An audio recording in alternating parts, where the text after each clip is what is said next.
Dalam sebuah pernyataan yang dikemas di acara kunjungan ke sebuah kafe di Solo, mantan Presiden Jokowi menyatakan akan menunjukkan ijazahnya di sidang kasus dengan tersangka Roy Suryo CS. Di sisi lain, Roy Suryo menyebut bahwa Jokowi tidak perlu menunjukkan di sidang kasusnya. Jokowi justru diminta untuk menunjukkan di sidang Citizen Lawsuit yang sekarang bergulir di Pengadilan Negeri Solo.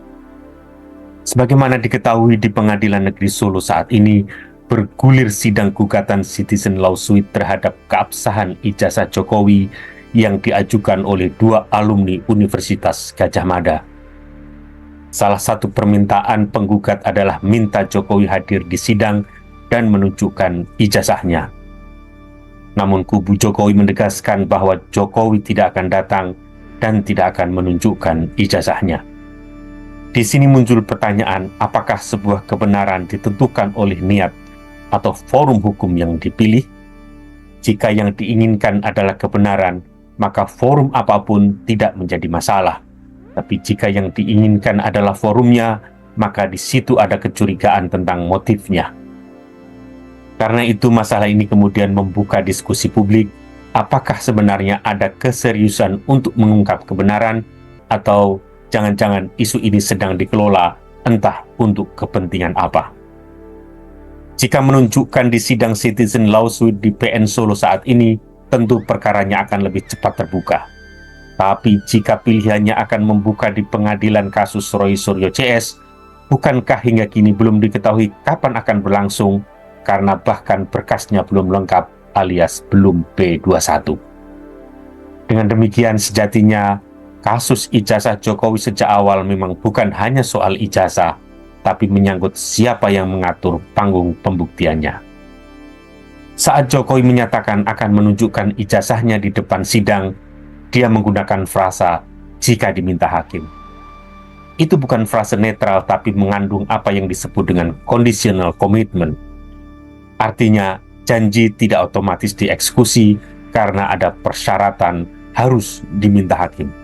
Secara normatif itu tidak salah, karena orang tidak mungkin bisa menunjukkan sesuatu di persidangan tanpa diminta hakim. Tapi bagi Jokowi, ini menjadi alat komunikasi publik yang menguntungkan citranya karena dia lantas dinilai sebagai orang yang punya komitmen buka-bukaan. Tapi Jokowi juga paham bahwa komitmen itu akan sangat tergantung pada permintaan hakim. Jika akhirnya ditunjukkan, Jokowi akan dianggap sebagai orang yang menepati janji. Tapi jika tidak ditunjukkan karena tidak ada permintaan hakim, maka Jokowi pun tidak salah. Masalahnya, siapa yang bisa menjamin hakim tidak diarahkan?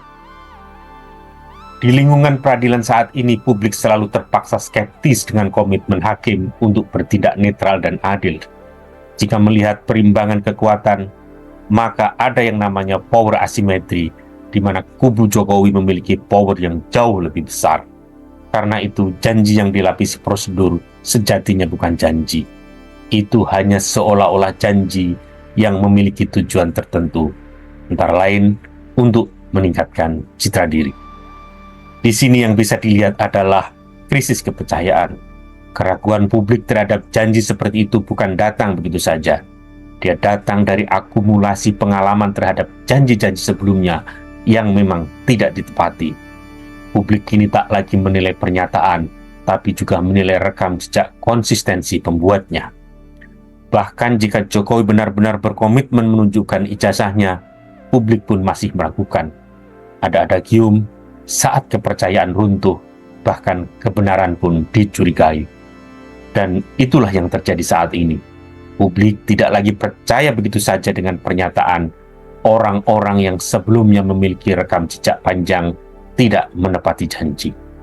Di bagian lain yang harus dicatat adalah bahwa menunjukkan secara kasat mata itu tidak sama dengan membuktikan keaslian. Sebab publik tahu betul bahwa mata telanjang tidak bisa membuktikan apakah dokumen itu asli atau palsu. Apalagi kasus ini sudah berlarut-larut. Menunjukkan hanya akan menjadi gestur simbolik tapi tidak bernilai verifikasi. Dalam konteks ini, motif mencari kebenaran pun diragukan. Yang orang pikirkan kemudian adalah ini hanya akan menjadi arena yang sepenuhnya politis, bukan kebenaran hakiki. Ini hanya akan menjadi transparansi semu, dan transparansi semu justru bisa lebih berbahaya daripada ketertutupan.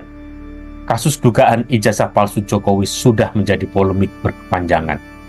Ketika pernyataan UGM diragukan, ketika hasil uji forensik Polri diragukan, maka proses hukum juga akan diragukan outputnya. Sebab seperti di awal disebut bahwa ada yang namanya power asymmetry. Karena itu audit forensik oleh lembaga independen diperlukan. Sebab audit semacam itu terbebas dari intervensi politik dan persepsi visual. Ini akan menempatkan kebenaran di atas kekuasaan, sekaligus memulihkan kepercayaan publik terhadap negara.